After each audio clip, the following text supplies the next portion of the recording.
What exactly am I doing on a ladder on top of the most famous rooftop in all of Vietnam? That's the question. And it's just one burning question we'll get to the bottom or the top of. This does not seem quite right, and I hope I don't fall. As we explore Saigon. This is very strange.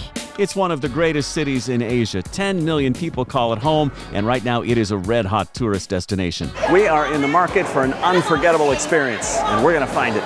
From its famous markets to its presidential palace. The view from the balcony is pretty cool. You actually can feel like a president waving at your kind public. We'll show you what to see. We are going underground into the Cu Chi tunnels. Here goes nothing. We're going underground. Squeezing into some tiny holes where the Viet Cong used to hide out during the war. A very tight squeeze. We're going to tell you exactly where to go. They know what they're doing. I'm glad it's not me. And how to get there. They can anticipate what the other guy's going to do. They can adapt at the last minute. It's pretty incredible.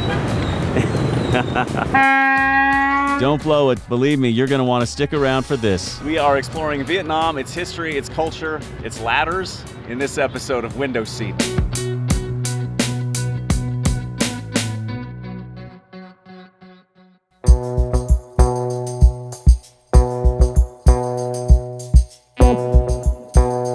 There is so much to see and do in what is hands down one of our favorite cities in all of Asia, Ho Chi Minh City, or as it's still mostly known by locals and tourists, Saigon. This place is an absolute gem, vibrant, full of life, thriving, where modern meets tradition, where communism and capitalism strangely coexist, and where you're bound to have a good time. There are a million well-known places we could begin our top 5 list of things to do, but we're starting with the obscure. Want to relive a little Vietnam history? Find your way to the top of this apartment building in downtown Saigon. This is the Pitman Apartments, and if it looks vaguely familiar, that very rooftop is the spot where one of the last helicopters landed just before Saigon fell to the communists 50 years ago. That ladder there overloaded with Vietnamese people desperate to get out of the country with the help of the Americans. Thank you. Imagine my surprise when I found out it's now something of a tourist attraction where you can actually pay the doorman at the building to let you go up to that famous roof. I don't know about this. I just slipped the guy 100,000 dong, which I think is like $4. I'm sure he's just pocketing it, but it's worth it. Let's go see what's up there, see what it's like. I mean, it's interesting the way they've commercialized this. The plight of the Vietnamese who were so desperate to evacuate at the very end of the war. But now it's a big tourist attraction, so let's check it out.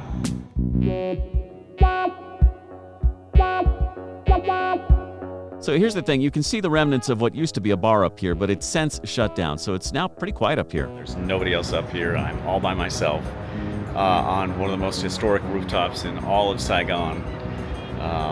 And it's kind of weird, but also interesting and cool, and I'm glad I did it. So they've actually got a ladder going to the very rooftop where that helicopter landed. I think I'm going to go check that out. So yeah, just turn a corner, climb a few stairs, and you'll find this flimsy ladder that takes you right to that makeshift helicopter landing pad. This does not seem quite right, and I hope I don't fall. Now, once you get to the top, there's honestly not a whole lot to see, but turn around and you do get sweeping views of downtown Saigon, and you get bragging rights that you made it to a place that made history 50 years ago, a place pictured in one of the most famous photographs ever taken. Gotta admit, it is kind of cool to come up here and witness this little bit of history. I've seen that photo for the last half century. We all have, and a lot of people think that that picture was taken atop the U.S. Embassy, but it wasn't. It's this apartment building right near central Ho Chi Minh City, Saigon, and it's this tiny little rooftop right back there that really is unassuming. You would drive by it, I'm sure millions of people drive by it and don't even think about it. And most of the population of Vietnam is under 50 years old, so they probably don't even have any idea of the historical significance of this rooftop right here. By the time I was ready to leave, a couple of other tourists had made their way to the landing zone, so I'll leave it to them as I depart the Pitman apartment building for an unconventional start to our top 5 Saigon countdown. I'll put a Google Maps link in the description below so you know just how to get here when you come to Saigon. Just remember, bring $4 or $5 to pay off the doorman so you can get up there too.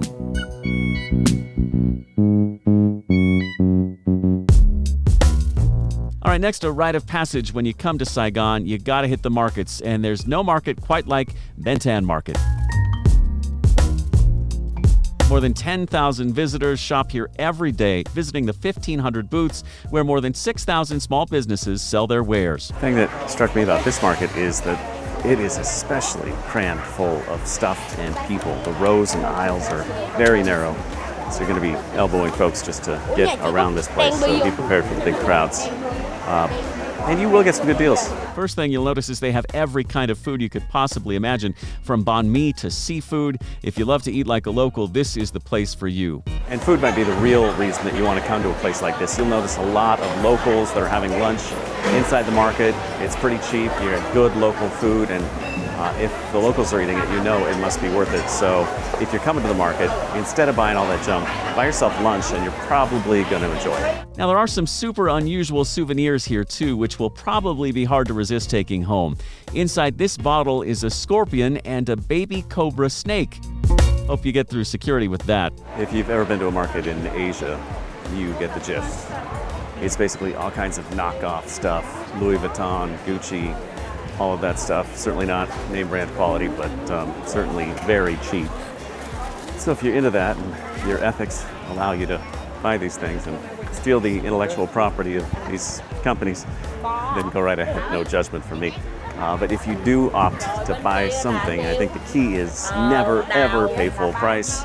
Always be prepared to barter, and they say kind of a good rule is you will probably end up paying about half of what they first quote you if you play the game right. So good luck.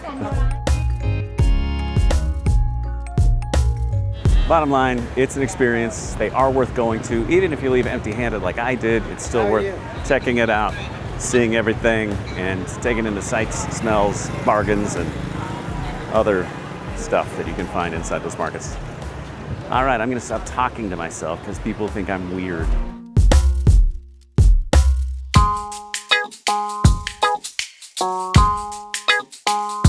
All right, next up on our list of things you absolutely have to do when you come to Ho Chi Minh City is visit the Presidential Palace. And don't worry, you're not going to bother the president. He doesn't live here. This so-called Independence Palace has a very special place in history here in South Vietnam. It is the site of the fall of Saigon on April 30th, 1975, that ended the Vietnam War as North Vietnamese troops crashed their tanks through these very gates. The place has a very 60s vibe, almost Brady Bunch-ish. That's the style of architecture that this place evokes, and also the furniture.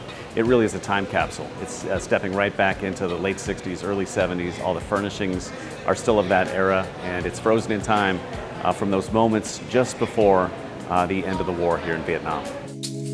It was the home and workplace of the South Vietnamese president until then, and it looks exactly as it did when the communists took over. From the meeting rooms and dining rooms where the president entertained guests to the war rooms where they planned attacks with the help of the Americans who fought here until 1973. On this second floor balcony, you can take in the lush lawn overlooking the very spot where history was made. The view up here is very cool. You can actually feel like a president waving to your adoring masses down below. This building, though, actually really wasn't used for very long. It was built in the 60s with the help of the Americans, but after Saigon fell in April of 75, they stopped using this as a government building, really, and they turned it into a museum, and it has been one since, and it's very popular now. Our next stop, not very far away, the War Remnants Museum, and you'll definitely want to check out this place because it's full of relics from the war, including old aircraft and tanks left behind by the Americans at the end of the war 50 years ago. The museum has a decidedly anti-American forces bent to it, but that's to be expected given the communist regime here. But don't be deterred by that. Americans are welcome here and throughout the country. They really do love seeing American tourists in Vietnam and go out of their way to welcome them.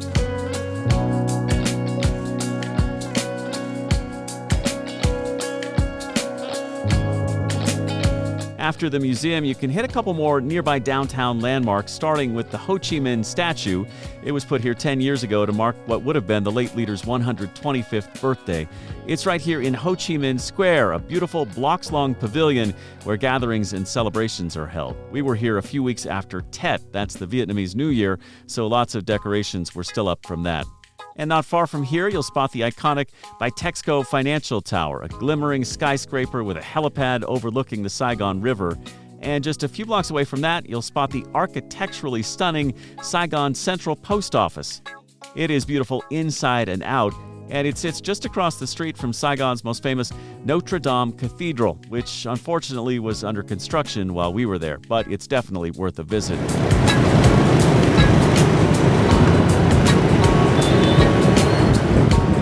And you can can get to all of these locations by Saigon's preferred mode of transportation, motorbike. Crazy thing is, despite all the chaos of traffic here, never once have I felt unsafe.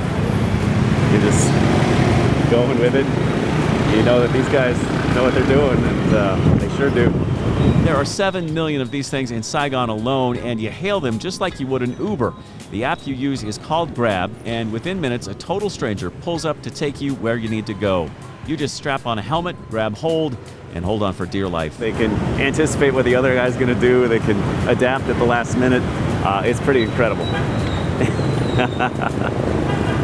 They know what they're doing. I'm glad it's not me.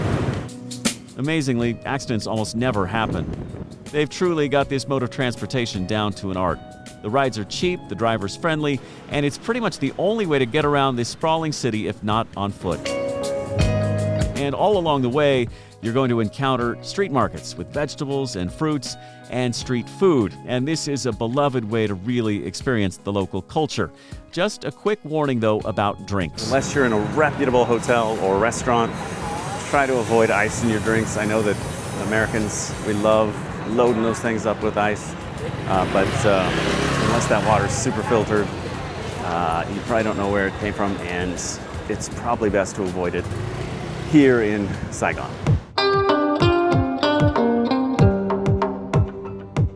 Okay, one last stop on our tour of the top 5 things to do in Saigon. And for this one, we're actually going a little outside Saigon, taking an hour-and-a-half bus ride to the Cu Chi Tunnel Complex. This is one of the most popular tourist attractions in the entire country. Hundreds of thousands of people come here every year because it's such a unique experience. You get to go underground and see what life was like for the Viet Cong as they carried out sneak attacks against the Americans. To get to this vast labyrinth of tunnels, it'll cost you a little over $1 US in bus fare, and it is so worth it because you get to explore the tunnels where the Viet Cong soldiers lived, worked, moved supplies, and hid from the enemy to carry out sneak attacks during the Vietnam War. The last Viet Cong who get in here always put the landmine under the cover. The tunnel openings are camouflaged on the jungle floor, impossible to see them without a guide to show you. Now he get in. Yeah. Look at him. Look at him, he get in. And it's especially mesmerizing to see one of those guides lower themselves into the tunnels. Now he disappear. Goodbye.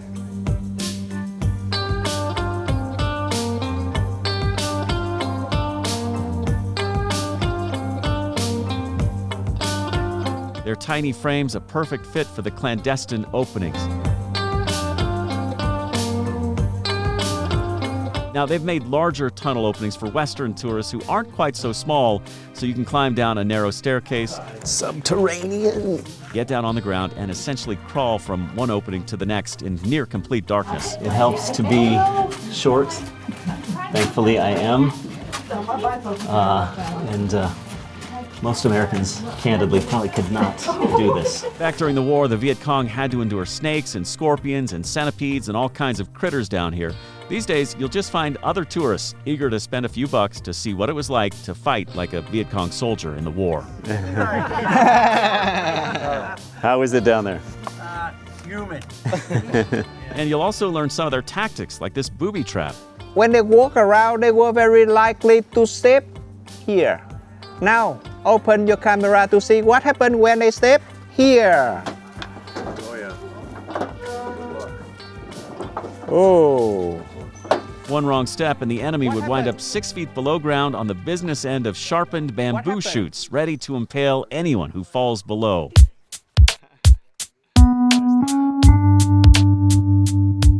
It is an amazing sight to see, and you can't miss it if you come to Vietnam. And there are so many things you can't miss in this beautiful, unforgettable country. This really is one of our favorite places on earth, and I know you're going to enjoy it if you come here. You'll love Vietnam from the very bottom of the country to the very top. So there you have it from high atop the most famous rooftop in all of Vietnam, the Pitman Apartment building. That's it for this episode of Window Seat. I hope you enjoyed this tour of Ho Chi Minh City, one of my favorite places in all of Asia. It's such a great spot. You got to come check it out. What did we forget? What did we leave off this list? Let us know in the comments below, so we'll be sure to hit it next time, and there will be a next time for sure. Also, if you can, hit like and share so we can spread the gospel about traveling all over the world.